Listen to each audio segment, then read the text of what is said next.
Hello, dear students. So, good day to each and every one of you. So, for today's session, I'm going to discuss with you some supplementary learning materials regarding our session for today, which are tackling the topics of heritage management in the Philippines and the UNESCO World Heritage. Okay. And so, for our first topic, we have here the heritage management in the Philippines. All right. So before I delve into the different policies that are governing or managing the heritage sites or destinations that we have or our culture here in the Philippines, we have to understand first our government. So most of these laws that are governing, sorry for a moment, please.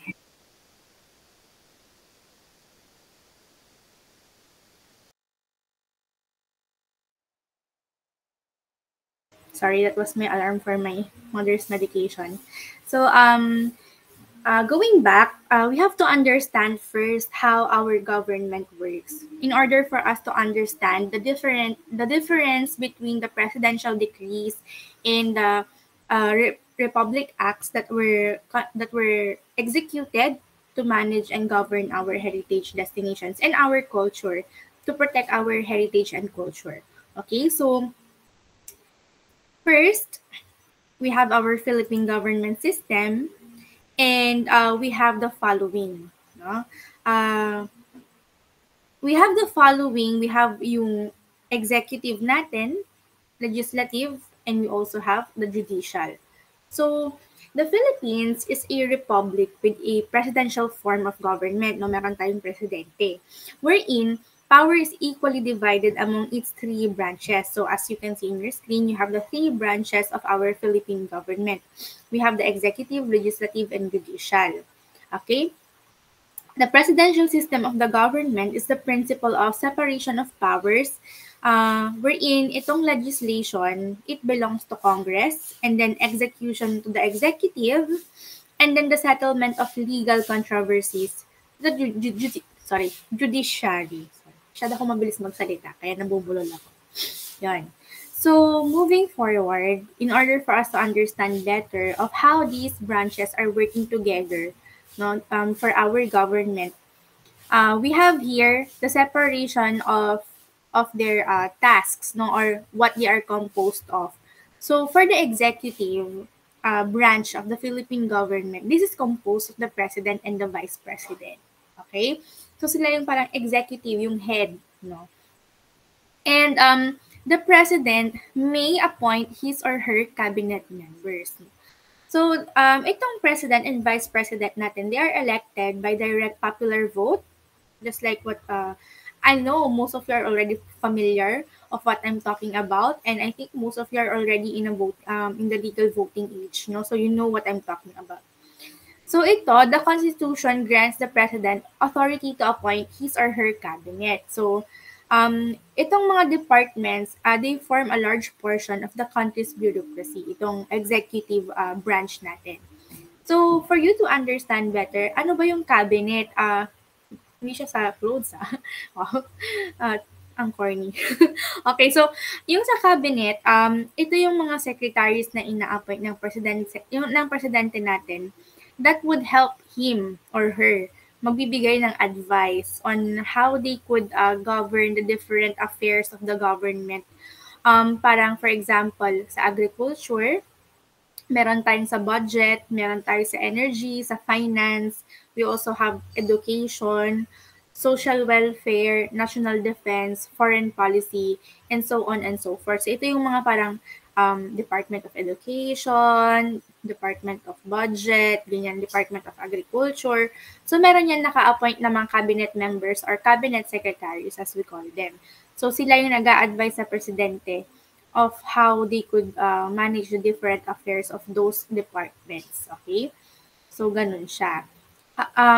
Whereas yung judiciary branch natin, for short, sila yung nag-enforce ng justice. Okay? So, they are composed of the Supreme Court and the lower courts. And then, ang constitution natin sa Philippines, meron silang grant sa Supreme Court na merong power ang Supreme Court ng judicial review, no? Ito yung power na pwede silang mag-declare na ang isang treaty, international or executive agreement, mga batas, presidential decree, proclamation, orders, instructions, ordinance, ganyan, pwede nila itong i-declare as unconstitutional. So, parang meron silang power to do that. So, parang yon yung isang power ng judiciary branch, no? So, sila din, as I've said before, in short, they are enforcing justice, no?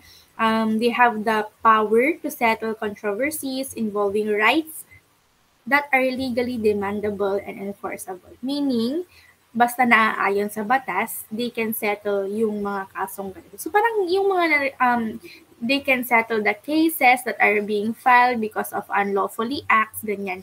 So yun yung sa judiciary. So next dyan, we also have the legislative. Ngayon, ang legislative natin, they are composed of the Senate and the House of Representatives, and what they do, what the core of what they do is they are authorized to make laws. So sila yung gumagawa ng mga batas.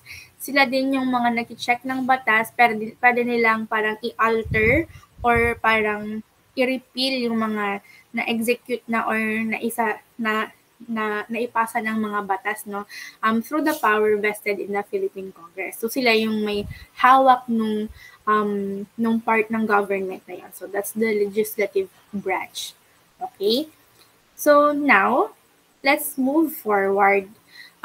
Yung topic natin for today kasi there are some Republic Acts and presidential decrees that are managing our heritage in the Philippines. Now, we just want to have a clear difference between Republic Acts and presidential decrees. Anyway, this is a supplementary learning material.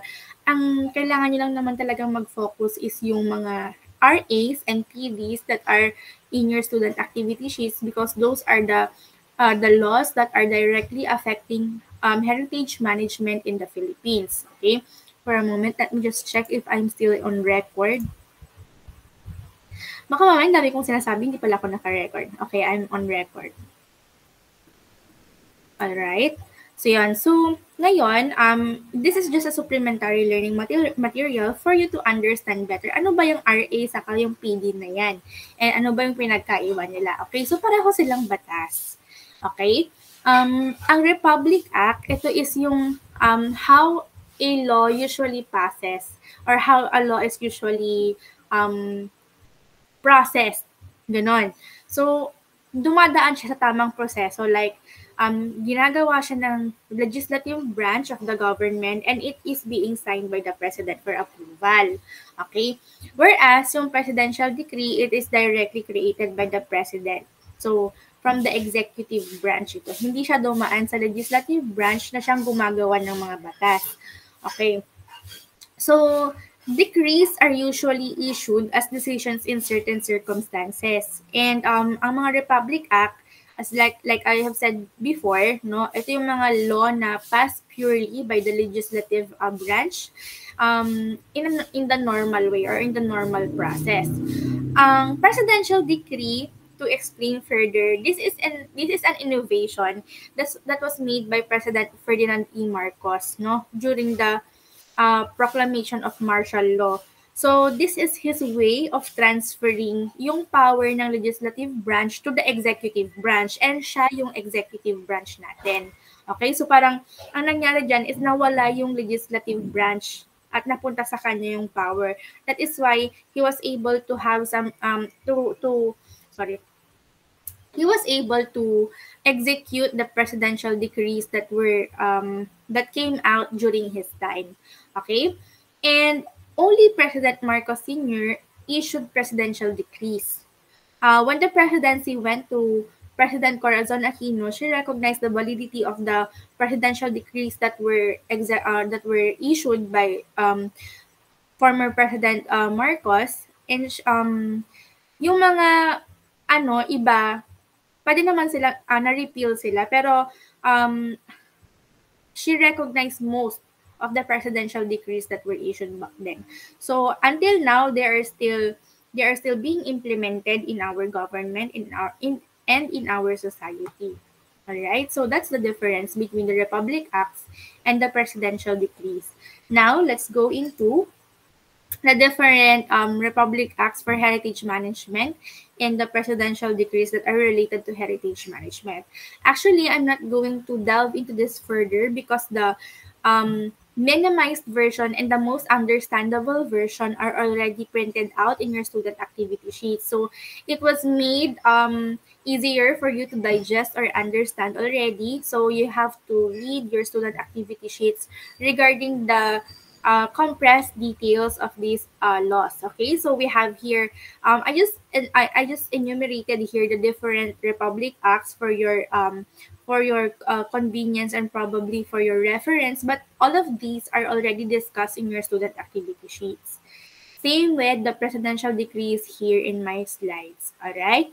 So we can now move into our next topic. Anyway, these are easy topics na naman. Just have to get the gist of what these presidential decrees and Republic Acts are all about. No, so ito yung mga related sa heritage management here in our country. Alright?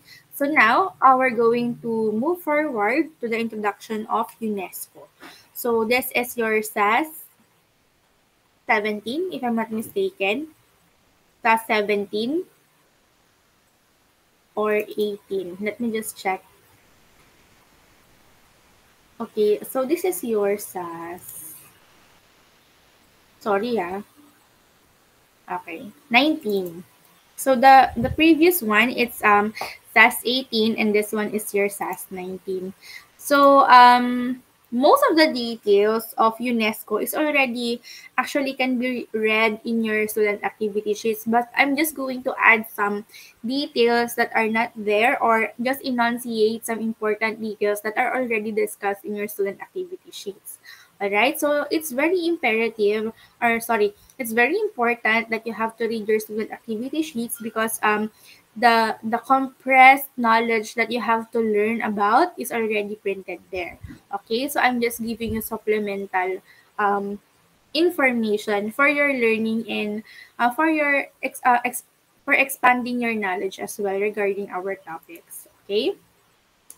So, UNESCO is actually a sub-organization of United Nations. And United Nations is an organization that is currently made up of 193 member states, yung mga countries, ganyan, where all the world's nation can gather together, discuss common problems, and find shared solutions that benefit all of humanity. So parang ang main focus talaga nila is how their interventions could help all of humanity, not only for a certain country but for as much as possible the entire world, no? Yon. So this is found, actually ito yung talagang parang pinaka-tag nila doon sa kanilang organization, one place where the world's nation can gather together, discuss common problems, and find shared solutions. So, parang they are there to support the nations, no, with their problems and help them find solutions. And currently, Antonio Guterres is the Secretary General of United Nations. So I just wanted to quote what he said, no? So parang this is something that is very much linked to the mission of United Nations. Yung sinabi niya, it imbibes the mission of the organization. I'm just going to read it. In the end, it comes down to values. We want the world our children inherit to be defined by the values enshrined in the UN Charter: peace, justice, respect, human rights, tolerance, and solidarity. Okay? So, sub-organization under UN is the United Nations Educational, Scientific, and Cultural Organization, or in short, UNESCO. So, most of the UNESCO World Heritage sites that you're going to encounter when you're going to visit or in the future you're going to tour some of those destinations, no, makikita nyo itong logo na ito sa mga destinations that were identified as World Heritage Sites. So, this is the logo of UNESCO.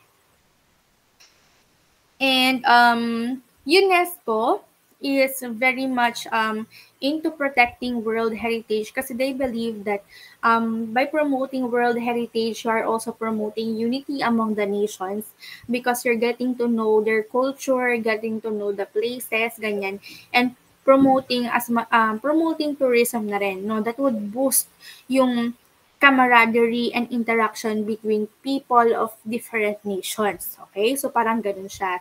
So, UNESCO seeks to encourage the identification, protection, and preservation of cultural and natural heritage around the world. That is considered to be of outstanding value to humanity. So, hindi lang siya yung basta ano ha, yung parang, syempre, yung buong mundo natin parang heritage yan kasi it's been here for billions of years, no? Pero, something that is related to yung outstanding value of humanity that came from the past. Okay? So parang gusto nilang i-preserve yon for our future generations na ma-experience din nila. Okay, so one of the things that UNESCO is also doing is that they contribute to peace and security yon, by promoting international cooperation in education, sciences, culture, communication, and information.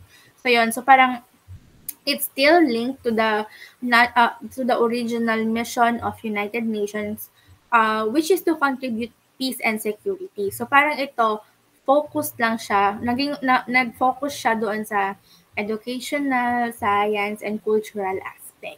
Okay? So, yan, just like I have said before, no, talagang sinisik nila yung preservation ng culture and natural heritage, no?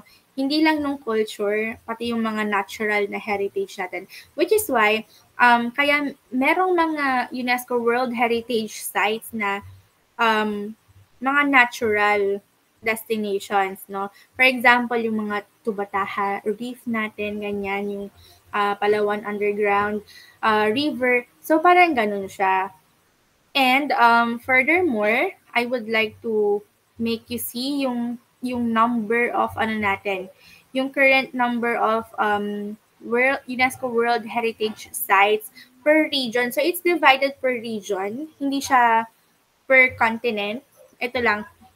Similar siya kung paano dinidivide yung mga yung mga candidates ng Miss Universe. Yon. So parang meron kayong idea kung bakit per region yan. So we have here the regions. Meron tayong Latin America and the Caribbean. So ito yung nasa South America na part. Okay? Nasa baba. And we also have here Europe and North America. We also have the Asia and the Pacific, Arab states, and then we have Africa. So currently, Europe and North America has the highest number of a region that contains that has a UNESCO World Heritage Site. Yan. Currently ang pinaka-lowest natin here in the numbers is yung Arab states. So we only have 93, whereas ang Europe and North America, they have 565. We are second here in the Asia and the Pacific. So we have 289 World Heritage destinations. So in total, currently, 1,199 World Heritage destinations ang meron tayo.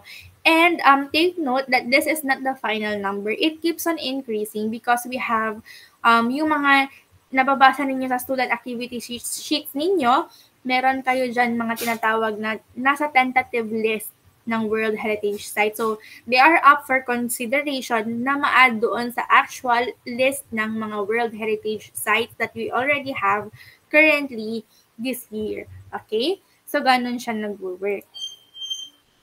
And here in the Philippines, we have 6 UNESCO World Heritage Sites. So I have here, I have enumerated the different destinations.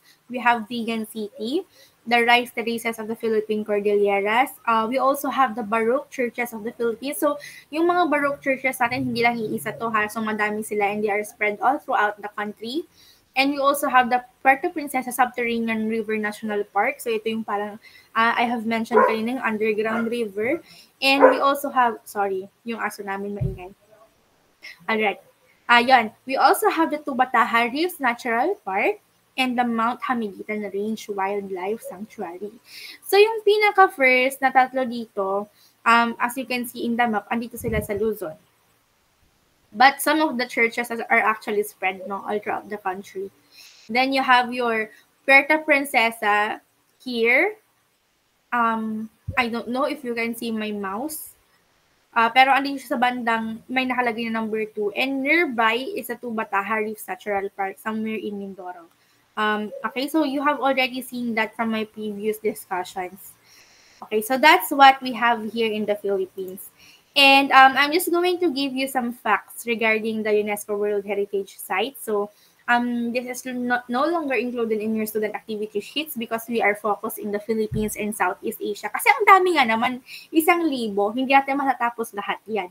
So yung ano natin, yung topics natin are focused in Southeast Asia and the Philippines only. So number 1 fact, Italy has the highest number of identified UNESCO World Heritage Site. So sila pinakamarami among all countries in the world and they have 58, currently 58 ang UNESCO World Heritage Site nila. This is not surprising because Italy is the seat of the Roman Empire. So one of the biggest empires during the ancient times, no? So parang madami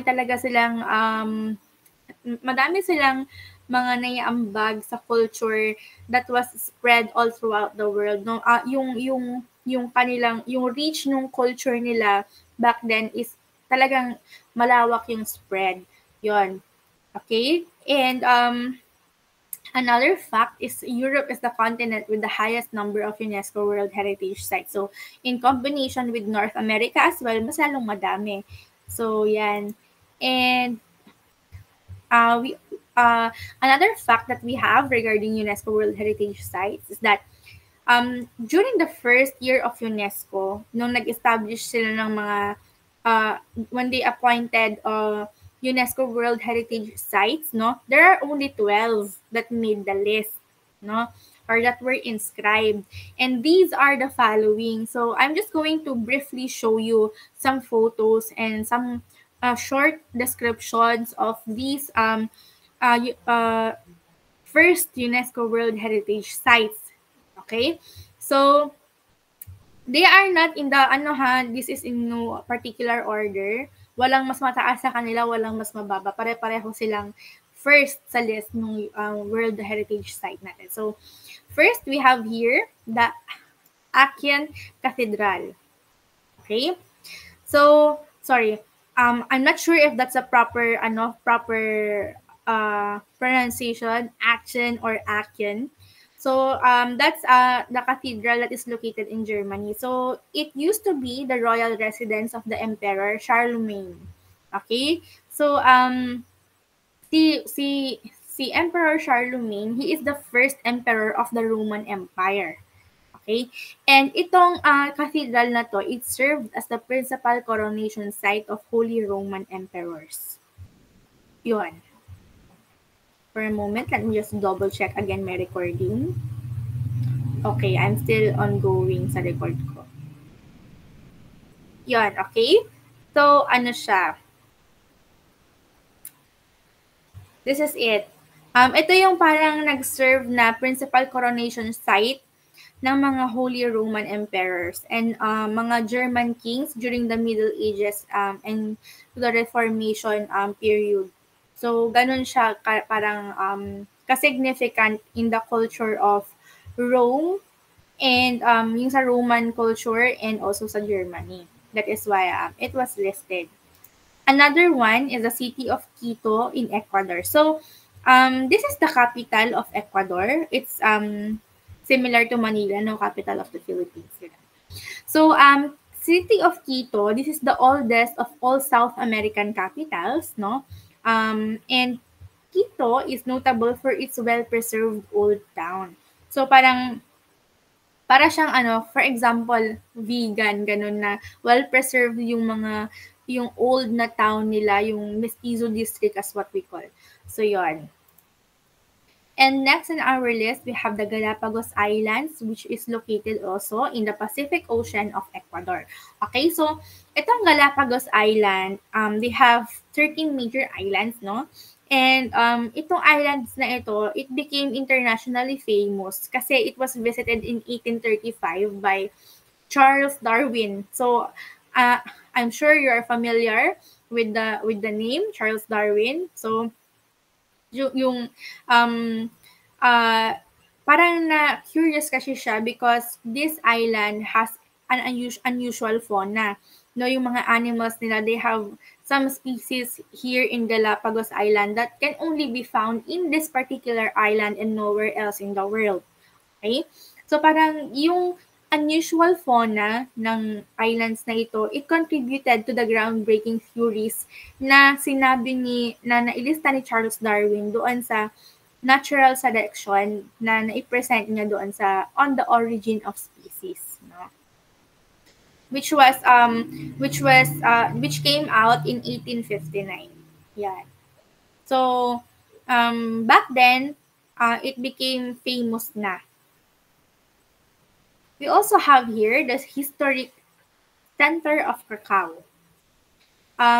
This one is located in Poland, and it used to be the capital of the Poland kings before they moved to Warsaw. Yon. So, dito sila naka-base noon. Another one is the island of Gorée, which is located in Senegal.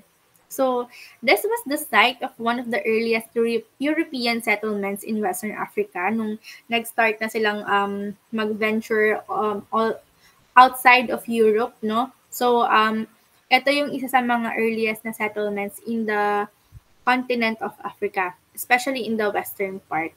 And actually, it served as an outpost for slave and other trading. So, this was the time na napakauso pa ng slave trading, meaning yung mga locals from Africa, the African natives, are being caught against their will, no? And they were being sold as slaves, no?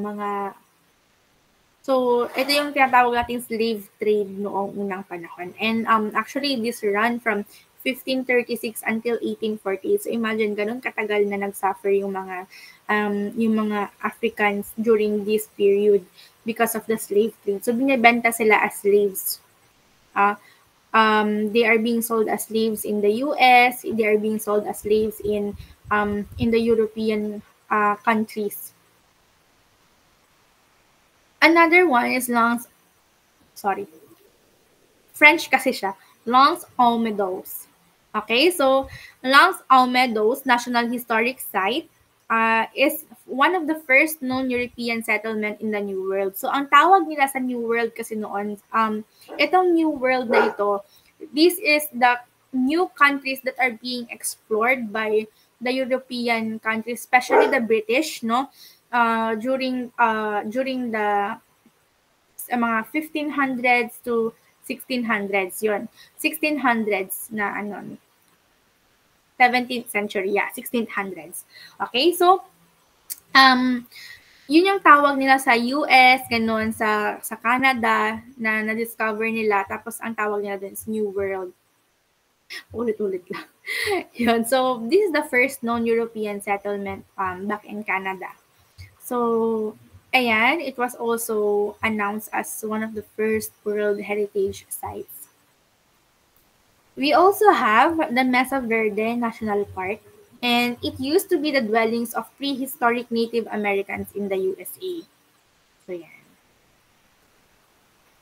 We also have the Nahanni National Park, and Nahanni National Park is located in Canada. So parang this is more of a natural park. It contains 3 large canyons. Tapos meron silang mga variety of flora and fauna, yung mga birds, wildlife, and flowers.